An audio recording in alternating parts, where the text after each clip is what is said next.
Bom, pessoal, começando aí pela revisitando o acervo bimodal. Estou agora fazendo esse review para a gente não perder o contato com o que a gente já criou. Esse artigo foi escrito em 16 de 1 de 2024 e o título é O que é uma mente inquieta? E eu acho que tem uma discussão interessante sobre isso, que é uma coisa que a gente vem trabalhando, né? Que aparece ali, o David mandou para a gente, me mandou um quadro, né? Mostrando aquela ideia do early adopters, pessoas que são disruptivas. E tem todo um estudo que tem que ser feito sobre isso, e até gostaria de ter mais livros que refletissem sobre isso.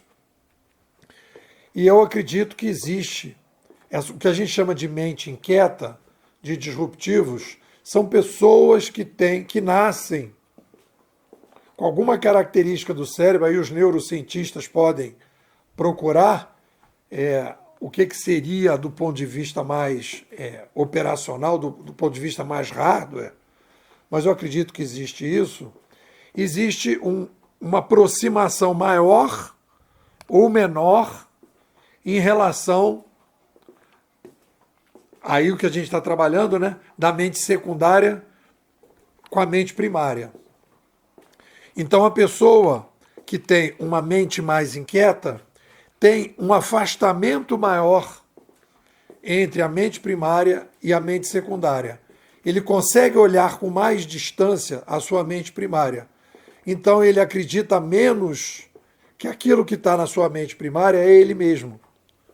Quando uma pessoa tem dificuldade de mudança, é porque ele acredita que o que está na mente primária faz parte da sua própria identidade. Como é que eu vou mudar o que é uma coisa que está dentro de mim? Eu sou assim. Ele não entende que aquilo ali tem uma formatação básica obrigatória que pode ser revisto. Quando Einstein teve as ideias dele, quando o Freud teve as ideias dele, né? O que ele tinha? É um tipo de inteligência que eu não acredito naquilo que está colocado aí na sociedade. Eu não acredito no mainstream. Eu acho que isso pode ter uma visão diferente. Essa é a mente inquieta. E aí, toda vez que eu, intuitivamente trabalhando, né, quando foi a minha experiência na Prefeitura do Rio, a minha experiência na Prefeitura do Rio foi essa. Eu fiz uma palestra, selecionei as pessoas e a primeira turma que eu tive foi uma turma de inquietos. E teve um resultado maravilhoso. O mais gritante foi um cara que estava encostado lá no fundo do baú, dentro da organização. Depois do curso ele saiu de lá e foi para a assessoria direta do presidente. Porque era um cara que estava ali encostado, e a pessoa fica ali encostada e fala, cara, o cara vai se desanimando. Então, precisa do ambiente para estimular esse tipo de pessoa. Né? Aí eu pedi aqui, como já está no esquema, uma comparação, né, do que é essa mente quieta da mente inquieta, do que é o incremental do disruptivo. E acho que dentro da discussão sobre ciência da inovação, isso é uma coisa fundamental. E as pessoas não trabalham, as pessoas vamos trabalhar um projeto de inovação.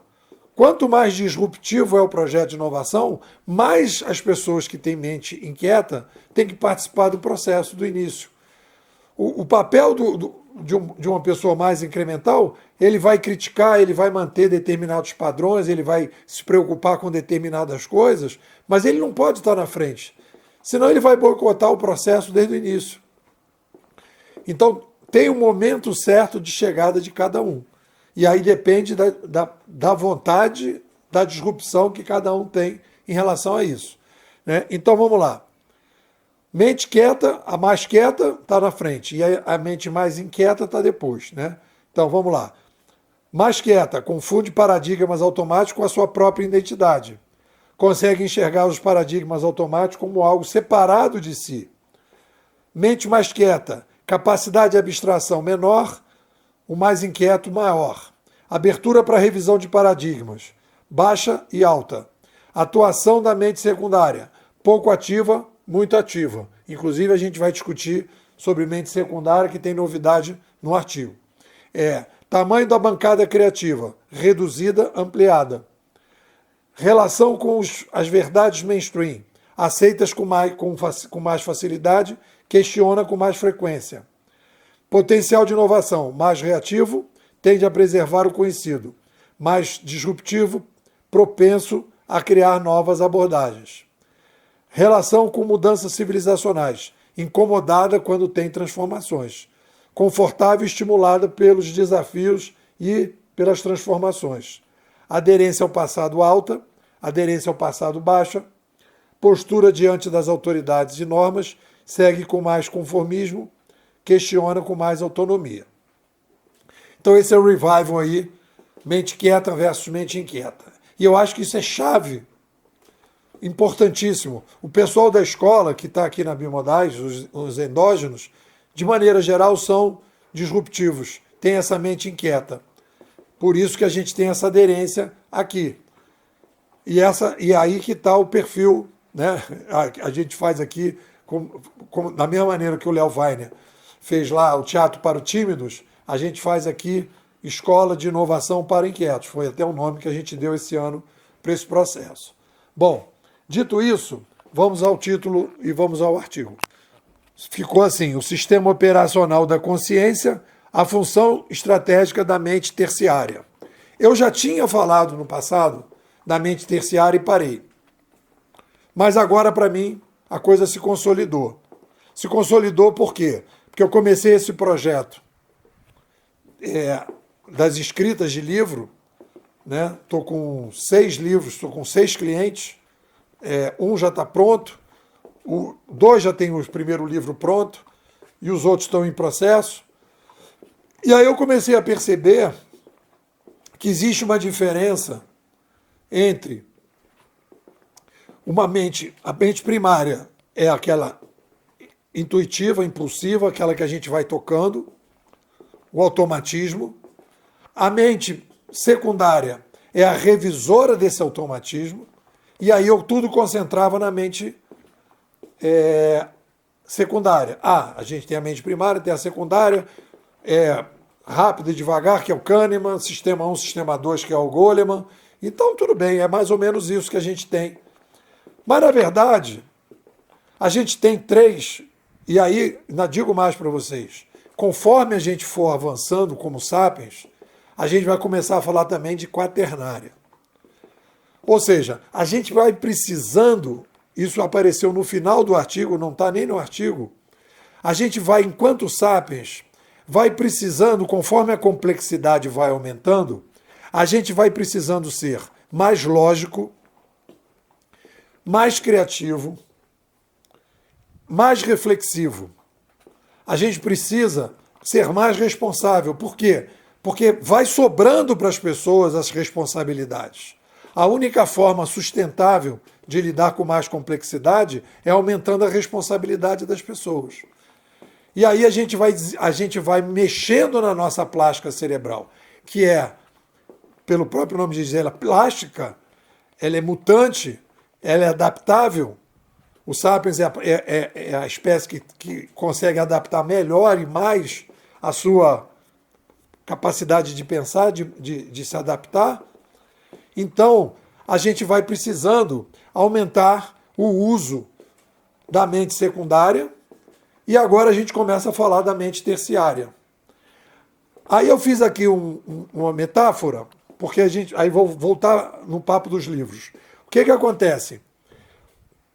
As pessoas tomam decisões boas decisões, baseadas nas suas intuições, mas quando a gente começa a refletir como é que eu tomo essas decisões, quais são os padrões, eu comecei a perceber que as pessoas estavam usando um ferramental que não estava dentro daquele primeiro ferramental. Eu tenho aqui um problema, o do Tomé, eu tenho um problema, vou tomar uma decisão, vou investir em cabides. Ele toma uma decisão, mas quais foram os critérios que ele usou para tomar aquela decisão? Uma coisa é tomar decisões a partir de coisas que ele tem uma intuição. A outra, completamente diferente, é quando ele consegue refletir sobre como ele tomou as decisões. O que ele não faria errado, o que ele faria certo, o que ele faria de maneira diferente. Poderemos até dizer que essa reflexão a mente secundária é um nível mais elevado da mente secundária. Posso até aceitar isso, né? Então a gente teria uma mente secundária que revisa as rotinas, não vou deixar minha garrafa térmica quebrar de novo, não vou deixar uma panela queimar de novo no fogão. Essa é a mente secundária conjuntural. E você poderia dizer que tem uma mente secundária estrutural, né? Vou morar em Teresópolis, não vou morar em Teresópolis, a partir de agora não vou mais comer carne vermelha, só vou comer carne branca. Tudo bem. São essas decisões. Mas existe um outro nível, que é o nível existencial. Então eu poderia dizer que a mente secundária ela tem dois níveis, um mais conjuntural, um mais estrutural, né? E aí ela vai se aproximando da mente terciária. A mente terciária dá o norte. Olha qual foi a metáfora que eu fiz. A primária é dados, a secundária, aplicativos, e a terciária, sistema operacional. No primeiro momento eu falei, não, é o programador. Não, o programador está fora de tudo isso, é a consciência que você tem. Você é o programador, em que você olha, isso aqui é mente primária, isso aqui é mente secundária, isso aqui é mente terciária. Se eu consigo olhar para essas três coisas, olha que coisa importante. Se eu tenho consciência dessas três bancadas, que são úteis para eu ter uma vida melhor, eu digo assim, eu já sei como é que eu faço para cozinhar o ovo cozido e descascar ele. Eu arranjei um jeito de fazer que agora para mim ficou show de bola. Eu cortava e depois passava e caía. Eu agora passo uma colherzinha e resolvi o problema. Então eu automatizei desse jeito. O meu jeito de fazer ovo cozido eu devo tal, depois eu corto ele no meio e tiro com a colherzinha. Automatizei isso. A minha mente secundária pensou, vamos fazer daquele jeito que o pessoal falava, esfrega o ovo assim numa superfície dura, aí ele vai ficando descascado, aí tinha uma forma de cozinhar de um jeito que aquilo ali se resolvia, e às vezes a cozinhava, ficava bom, não ficava. Eu falei, cara, vou cortar o meio, meto uma colherzinha, tiro ali e pronto, resolvi o problema. Para mim está super satisfatório. Essa é a mente secundária automatizando o ovo. E aquilo ali, então o ovo está resolvido aquele problema. Show de bola. E aí eu vou melhorando as minhas rotinas. E aí eu vou aqui musculando a minha mente secundária, dizendo, o que eu posso alterar em casa hoje? Hoje eu tinha uma caixa aqui que eu precisava cortar, cortei a caixa, arrumei, ajeitei umas coisas e tal, fiz um negócio. Quer dizer, então eu estou o tempo todo melhorando a minha rotina. E aí você vai falar, o cara tá bem pra caramba, etc. Mas, cara, tem uma coisa que está acima disso, né? Que é o seguinte, são as decisões mais existenciais. Para onde eu vou?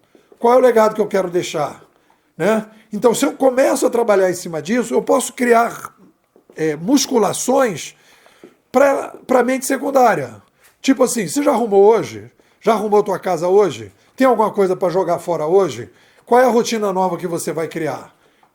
Essas reflexões são reflexões que você vai afiando a mente secundária. E a mente terciária? O que foi top na semana? O que foi top no mês? O que foi top no trimestre? O que foi top? Né? O que é importante para mim? O que não é importante? O que sobe o meu bom TRC? E aí você vai criando esses padrões. Esse é o sistema operacional. O sistema operacional define para onde a gente vai. E isso é mente terciária. Então, quando eu digo assim, vamos ler um livro que reflete sobre a nossa existência, aquela reflexão, que se eu não me engano, Não Faça Tempestade em Copo d'Água, que o cara diz assim, o Mark Mason fala isso, pense na sua morte, que o cara diz, como é que você o que você pensaria, o que você gostaria, o exercício o que você gostaria que as pessoas dissessem no seu velório? O Nepo é um cara que se dedicou tremendamente, teve aqui, conseguiu deixar um legado, etc, etc. O que você gostaria que as pessoas dissessem? O que você gostaria de deixar como legado? Quando você faz essa reflexão, e você lê um livro desse tipo, você está lendo um livro de quê? Você está musculando a mente terciária. Você não está discutindo, por exemplo, que, olha, agora eu estou lendo o livro aquele, problemas. Aquele livro diz assim, se você tiver um problema que você resolve em 3 minutos, vai lá e resolve. Isso aí você está musculando o quê? A mente secundária. Quando você está refletindo sobre a sua morte, você está musculando qual? A mente terciária. São coisas diferentes. Não é a mesma coisa. E quando você separa, você pode dizer, agora eu estou melhorando a minha mente secundária, mas eu tenho o norte da mente terciária, eu tenho a discussão sobre a existência. E eu acho que isso ajuda bastante. E eu faço uma discussão também no artigo, separando neurociência da inovação pessoal. A neurociência mexe com o cérebro, para ajudar as pessoas a ter um cérebro, e aí a partir dos problemas que a pessoa possa ter, né, para ajudar as pessoas a ter um cérebro mais saudável, que é uma coisa física, e a inovação pessoal mexe com uma coisa mais abstrata, que é a mente, que não é física, é software, e o cérebro é hardware. Então foi para isso. Bom, o que nós temos aqui? Frases interessantes desse artigo. Vamos lá. Existe uma diferença essencial entre estudar o cérebro e transformar a vida. Neurociência versus inovação pessoal.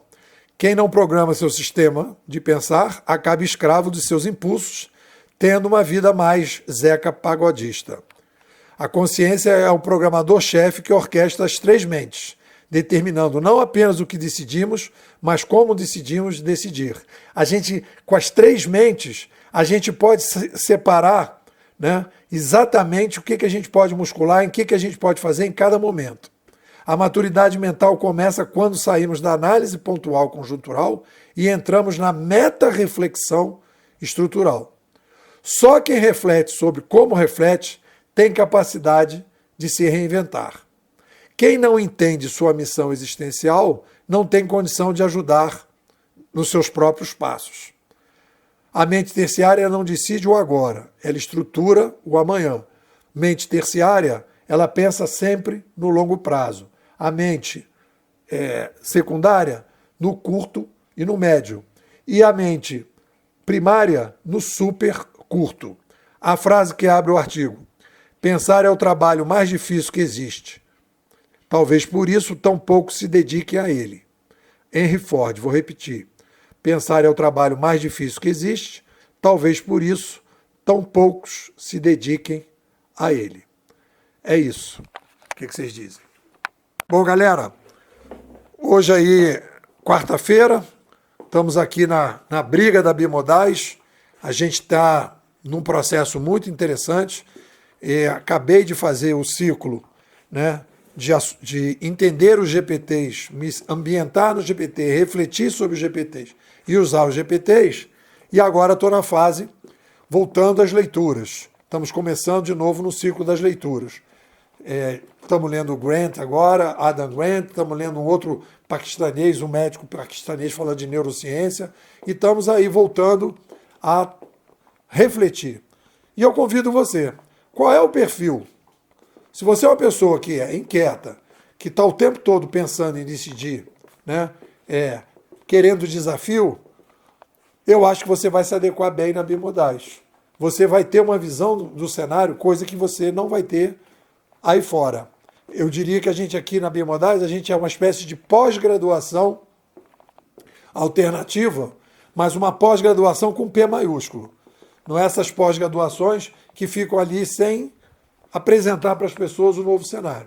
Então estou te convidando para entrar para a escola, para sair do bimodalismo exógeno e entrar no bimodalismo endógeno.